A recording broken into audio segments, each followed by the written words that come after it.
Il est 8h30 à Jérusalem. Merci de passer cette matinée avec nous. Nous sommes le 15 février, immédiatement la revue de presse israélienne relayée par Radio J.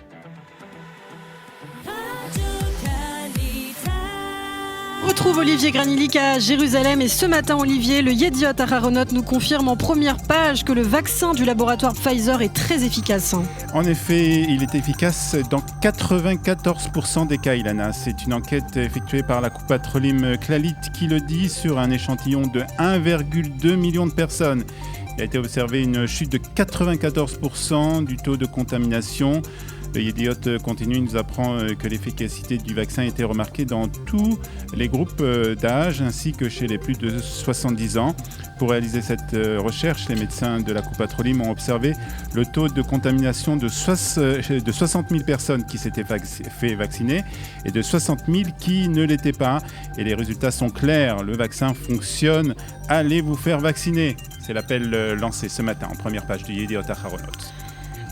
Et en revanche, ce qui inquiète la presse israélienne ce matin, c'est l'augmentation très importante du nombre de malades chez les moins de 40 ans. Tout à fait, en effet, le Yediot Aharonot de ce matin et Arutz 13, la télévision israélienne hier soir, nous parle de ce nouveau phénomène, le taux de contaminés chez les moins de 40 ans. Jusqu'à présent, on pensait que le coronavirus était une maladie qui s'attaquait plus particulièrement aux personnes âgées et aux personnes à risque. 75% des nouveaux malades du corona ont moins de 40 ans. C'est ce qu'on apprend en lisant le Yediot Aharonot ce matin, et la majorité sans antécédents médicaux, des jeunes qui ont été contaminés avant qu'ils aient eu le temps de se faire vacciner, ajoute ce matin le Yediot Aharonot.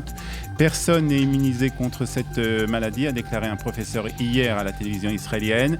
Même les plus jeunes doivent aller se faire vacciner et au plus vite, ajoute le docteur Saïd Younes dans le Yediot de ce matin.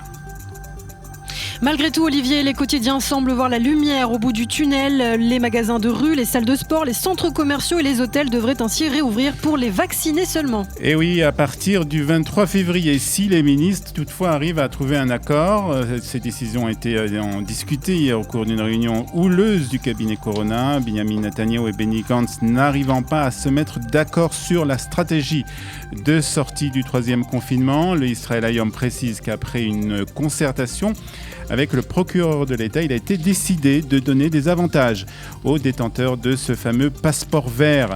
Ils pourront donc à partir de mardi prochain, si tout se passe bien, se rendre à la salle de sport ou à la piscine, dans un centre commercial ou dans un hôtel. À partir du 9 mars, certains restaurants et cafés réouvriront. Il sera aussi possible de se rendre dans les salles de congrès et de profiter de certaines attractions. Et on parle aussi de la réouverture des écoles. Qu'en est-il exactement ? Là aussi, le retour à la normale se fait progressivement. Ilana, dans une semaine, ce sont les classes de première et terminale dans les villes jaunes et vertes qui réouvriront. Les classes de troisième et seconde devront, nous dit le Haaretz de ce matin, attendre le 9 mars pour reprendre les cours. Dans le reste de l'actualité, la situation sécuritaire au nord du pays. Certaines agences de presse parlent d'une nouvelle attaque israélienne en Syrie. Et en effet, cette information est reprise par la plupart des sites d'information en ligne aujourd'hui. Ce matin, selon l'agence de presse officielle syrienne, les systèmes de défense aérienne dans la zone de la capitale Damas ont été activés à la suite d'une attaque par des avions de l'armée de l'air. La semaine dernière déjà également, une attaque avait été menée en Syrie qui a été attribuée selon les publications étrangères à l'armée de l'air israélienne. Récemment, Israël a considérablement élargi la portée de ces attaques en Syrie. C'est ce que nous précise le site d'information du Maariv. Tsahal n'a bien entendu pas commenté ces informations. Au chapitre diplomatique à présent, on connaît depuis hier l'identité du nouvel ambassadeur des Émirats Arabes Unis en Israël. Il s'agit de Mohamed Mahmoud Al-Khaja. C'est ce qu'a annoncé hier le Premier ministre des Émirats Arabes Unis et c'est ce que nous rapporte ce matin le Yediot Aharonot. Les Émirats Arabes Unis ont retardé l'ouverture de leur ambassade en Israël en raison du confinement en cours et du fort taux d'infection au coronavirus en Israël. Nous espérons que la situation s'améliorera et que le processus d'ouverture de l'ambassade sera bientôt achevé, a déclaré un porte-parole du ministère des Affaires étrangères des Émirats Arabes Unis. Fin janvier, Israël avait officiellement ouvert son ambassade aux Émirats Arabes Unis avec l'arrivée de l'ambassadeur Ethan Naveh à Abu Dhabi.